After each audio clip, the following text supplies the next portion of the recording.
জৈশ মোহাম্মদের সঙ্গে যোগের অভিযোগে পূর্ব বর্ধমান থেকে ধৃত হামিম মণ্ডলের ঘটনায় উঠে এসেছে একের পর এক চাঞ্চল্যকর তথ্য। ইতিমধ্যে হামিমের বান্ধবী অর্পিতা সরকারকেও গ্রেপ্তার করেছে এসটিএফ। তাকে পুলিশ হেফাজতে পাঠিয়েছে আদালত। অন্যদিকে এই ঘটনায় রানা নামে আরও একজনের নাম উঠে এসেছে। কিন্তু কে এই রানা, কিভাবে হামিমের সঙ্গে রানার যোগাযোগ হয়, এই সমস্ত বিষয়ে বিস্তারিত জানিয়েছেন আইজি এসটিএফ গৌরব শর্মা। একবার শোনাই আইজি এসটিএফ গৌরব শর্মার বক্তব্য।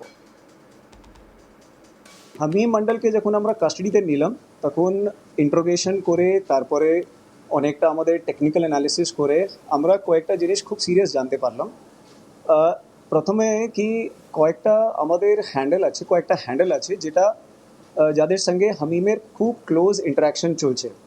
সেই হ্যান্ডেলের নাম আছে রানা, একটা ছিল উজায়ের, একটা ছিল আবিজাট 333, হামাদ, এইরকম কয়েকটা হ্যান্ডেল সঙ্গে ওর 2-3 মাস আগে ইন্টারাকশন স্টার্ট হয়ে ইনস্টাগ্রামে ফলো করতে আরম্ভ করে তারপরে ওর কমিউনিকেশন প্যাটার্ন ডেভেলপ করতে করতে হোয়াটসঅ্যাপ, কিছুটা ইনক্রিপ্টেড চ্যাট পোর্টালস আরও আছে, যেমন টেলিগ্রাম আছে, ইভেন সেশন, और আমরা দেখলাম এলিমেন্ট এক্স, এইরকম অনেকটা ইনক্রিপ্টেড চ্যাট পোর্টালস উপরে এদের নিজেদের মধ্যে কমিউনিকেশন স্টার্ট হয়।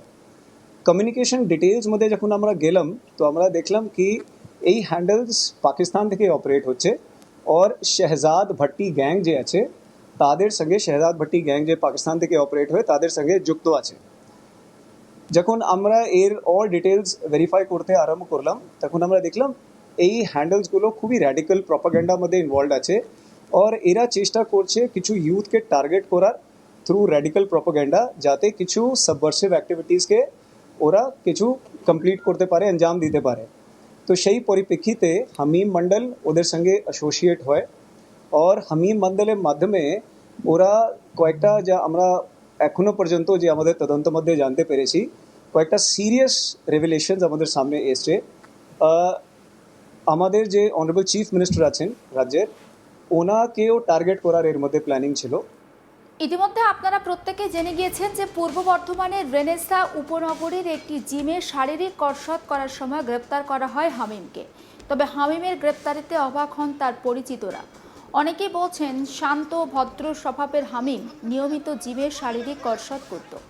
সেই কিনা লোকচক্ষুর আড়ালে এমন একটা ধ্বংসের জাল বুনছিল তা যেন মানতেই পারছেন না তারা। জানা গিয়েছে জিমের মেম্বারশিপ ফর্ম অনুযায়ী জন্ম তারিখ হামিমের 18 ডিসেম্বর 2002। গত 21শে জুন থেকে সে এই জিমের সঙ্গে যুক্ত। জিমের মালিক থেকে শুরু করে যারা ট্রেনার তারা প্রত্যেকেই একটাই কথা বলছেন যে হামিম খুব শান্ত স্বভাবের ছেলে। জিম কর্তৃপক্ষ বলছে যে শারীরিক কসরতে হামিম আগে থেকেই বেশ রপ্ত ছিল, অর্থাৎ সে যে আগে থেকেই কোনো একটা বিশেষ ধরনের শারীরিক কসরত বা রণকৌশল সে প্রশিক্ষণ নিয়েছিল, সেটা কিন্তু তার যে শারীরিক কৌশলের ধরন সেটা দেখে স্পষ্ট। সেই সম্ভাবনা তাই উড়িয়ে দেওয়া যাচ্ছে না। জিমের যিনি ট্রেনার তিনি বলছেন যে আমরা ভাবতেই পারছি না ও এই কাজ করতে পারে। যখন পুলিশ এসে ওর নাম ধরে ডাকলো তখনও একটুও ভয় পায়নি, নিজে থেকেই এগিয়ে গিয়ে শান্তভাবে কথা বলল।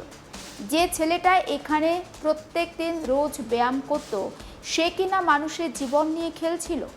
পুলিশ যখন জিমের ভিতরে ঢুকে হানা দেয় তখন হামিমের আচরণ দেখে হতবাক হয়ে যান জিমের বাকি সদস্যরা। কোনো উত্তেজনাই তার মধ্যে নেই, সে পালানোর চেষ্টাও করেনি, যেন সে জানতো যে পুলিশ আসবে। পুলিশ সূত্রে জানা গিয়েছে হামিম কোনো বড়সড় স্লিপার সেলের অংশ হতে পারে বলে তারা অনুমান করছেন। সমাজে মিশে থেকে সাধারণ মানুষের মতো জীবনযাপন করাই তার মূল উদ্দেশ্য। বর্তমানে তার মোবাইল ফোন, তার কল ডিটেলস সেটাও খতিয়ে দেখছেন পুলিশ। একবার আপনাদেরকে শোনাই জিমের ট্রেনার অমিত ঠিক কি বলছেন সেই বক্তব্য। মানে স্পেসিফিকলি তো আমি ওকে ট্রেন করতাম না, যেহেতু অ্যাজ এ জেনারেল ট্রেনার আমাকে সবাইকেই প্রপারলি গাইড করতে হতো, অ্যাটেনশন দিতে হতো। বাট স্টিল কোথাও না কোথাও ওকে দেখে একটু বোঝা যেত যে ছেলেটা খুব চুপচাপ থাকে, একটা নর্মাল হিউম্যান যেমন আসে, নিজের মতো ব্যায়াম করে যেটা ইচ্ছে নিজের মতো করে, আস্তে আস্তে কেটে পড়ে। ওরকম কিছু নেই যে মানে এসে সবার সাথে গসিপ করে বিশাল কিছু কথাবার্তা, বিশাল কিছু সাসপিশিয়াস অ্যাক্টিভিটি, এরকম তো কখনোই মানে আমরা খেয়াল করিনি। আর বেশি কিছু না। একটু বেশি চুপচাপ ছিল, নিজের মতো করে ব্যায়াম করতে চলে যেত। এবং আমি ট্রেনার হয়েও আমাকে মাঝে মাঝে আমাকে নিজে জিজ্ঞেস করতে হতো যে কোনো ধরনের হেল্প লাগলে তুমি আমাকে বলবে, কিন্তু বাংলা বুঝতো, বাংলা বলতে পারতো না। তো ভাষা কি ভাষা বলতে? হ্যাঁ স্যার, একদম ফ্লুয়েন্ট হিন্দিতেই বলতো, ফ্লুয়েন্টলি হিন্দি ভাষাতেই কথা বলতো। তো মাঝে মাঝে আমাকেও বলতে হতো যে কোনো হেল্প লাগবে तो कुछ हेल्प वगैरह अगर चाहिए तो हमको बोलना, क्योंकि মানে জিমে এসছে অবভিয়াসলি কোনো হেল্প লাগছে না, নিজে নিজে করছে, তাও আমার বলা দায়িত্ব, সেই হিসেবে আমি বলতাম। তো আমাকে बोले तो नहीं भैया, अगर हेल्प लगेगा तो हम ज़रूर बोलेंगे, इसके बाद कोई अगर एक्सरसाइज हमको समझ में नहीं है तो हम आपको पूछ लेंगे।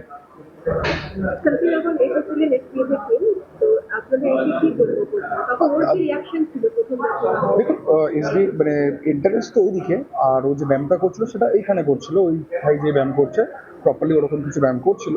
তো তো এখান থেকে একদমই দেখতে পাবে না কি এসছে না এসছে। আমরা ওখানে ছিলাম, আমি একজন ম্যাডাম ছিলাম, ওখানে একটু হাঁটছিলাম, কথা বলছিলাম জিমের ব্যাপারে। তো দেখলাম হঠাৎ 5-6 জন এলো। আধিকারিকরা হয়তো সিভিল ড্রেসে ছিল, আমি চিনতে পারিনি। সেই হিসেবে ভাবলাম যে ওনারা হয়তো অ্যাডমিশনের জন্য এসছে। আমি জিজ্ঞেস করলাম ওনাদেরকে কিছু ব্যাপার আছে। ও আমাকে জিজ্ঞেস করলো আপনার নাম কি? বললাম দেখুন আমার নাম অমিত রায়, আমি এখানকার জিম ট্রেনার। তো ওনারা বললেন যে এখানে হামিম মণ্ডল কে আছে, যেহেতু আমি ছেলেটার নাম মানে নামটা জানতাম, তো ছেলেটাকে আমি পয়েন্ট আউট করলাম, দেখুন ওটা হামিম মণ্ডল। ও শুনতে পাওয়াই নিজে এগিয়ে এলো, দিয়ে বললো যে कुछ प्रॉब्लम है क्या, कुछ हुआ? तो ওর আধিকারিকরা বললো যে आपको हमारे साथ एक बार जाना पड़ेगा। তো নিজের মতো হেঁটে চলে গেলো। তাও আমি একবার জিজ্ঞেস করলাম স্যার মানে ইজ দেয়ার এনিথিং রং? তখন আচ্ছা, যেহেতু আপনার এখান থেকে নিয়ে যাচ্ছে, হ্যাঁ, তো তখন কি বলবেন? তখন আমি স্যারদেরকে জিজ্ঞেস করলাম যে এখানে কিছু মানে ভুল কিছু হয়েছে বা প্রবলেমেটিক কিছু সিন আছে নাকি? তো স্যাররা বললো যে সন্দেহজনক ব্যাপার আছে, তবে তো ওনাকে নিয়ে যাচ্ছি, এতটুকু বলে স্যাররা নিয়ে চলে গেলেন। আপনাদেরকে শোনায় জিমের মালিক রজনীশ নাসারিয়া, তিনি ঠিক কি বলছেন সেই বক্তব্য। আমিন যখন এখানে আসতো তখন তো নিশ্চয়ই কোনো আইডি কার্ড আপনাদের কাছে নেই। আমি আপনাকে এর আগেও বলি যে এখানে যারা রেন্টে থাকে বা যারা নতুন মানুষ এখানে ভাড়ার জন্য তুলতে আসে, কোম্পানির থেকে একটা নোটিশ জারি করা হয়েছে। সেটা একবার না, কোম্পানি অনেকবার সেই নোটিশটা দিয়েছে কি আপনারা যদি কোনো ফ্ল্যাট যদি কোনো কাউকে রেন্টে দিন, এটা আমাদের প্রজেক্টের সিকিউরিটির জন্য কি আপনার কিন্তু পুলিশ ভেরিফিকেশনটা করাবে। তো আমরা জানছি কি ওনার পুলিশ ভেরিফিকেশন করা আছে। তো নর্মালি উনি এখানে থাকেন, আমরা এক দুবার দেখেছি ওনাকে ফ্ল্যাটে ঢুকতে। তো আমরা দেখছি তাহলে কোনো অসুবিধা নেই, উনি দিয়ে দেবেন। এটা হচ্ছে ব্যাপার। আমি এসে বললাম যে আমি 90 ব্লকে থাকি। হ্যাঁ, না না আমি বলি আপনাকে, তাহলে আপনি কি ভেরিফাই করেছিলেন ওনাকে যখন নেওয়া হয়, কি ভেরিফিকেশন আপনি করেছেন? না আমাদের শুনুন, আমাদের নেয়ার আছে আপনার, আমরা এক কপি ফটো নিই আর আপনার আইডি একটা প্রুফ, ঠিক আছে? তো সেক্ষেত্রে আমরা যখন ওনাকে বলা হয়েছিল, উনি তো ম্যাক্সিমাম আসতেন না। তো সেটা সবার মাথার থেকে অ্যাকচুয়ালি আউট হয়ে গেছিল কি ওনার কাছে নিতে হবে। মানে আপনিও গুরুত্ব দেননি আর কি। না না গুরুত্ব দেননি না, আমরা তো দেখেছি উনি এখানে রেন্টে থাকেন, ওনার পুলিশ ভেরিফিকেশন অলরেডি হয়ে গেছে, কোনো কিছু অসুবিধা নেই। সেক্ষেত্রে উনি এখানের বাসিন্দা, সেক্ষেত্রে ব্যাস আর কিছু না। এটা আমাদেরও একটা নতুন অভিজ্ঞতা হলো। ব্যবহার কেমন ছিল? খুবই ভালো, খুবই ভালো ব্যবহার। আপনি মানে মানে খুব কম কথা বলতেন উনি, আর ওনাকে দেখে আপনি বিশ্বাস করতে পারবেন না যে উনি এরকম কিছু একটা কাজ করতে পারেন। সমস্ত আপডেট পৌঁছে দেবো আপনাদের কাছে, নজর রাখুন আজ তাক বাংলা, সাবস্ক্রাইব করতে ভুলবেন না।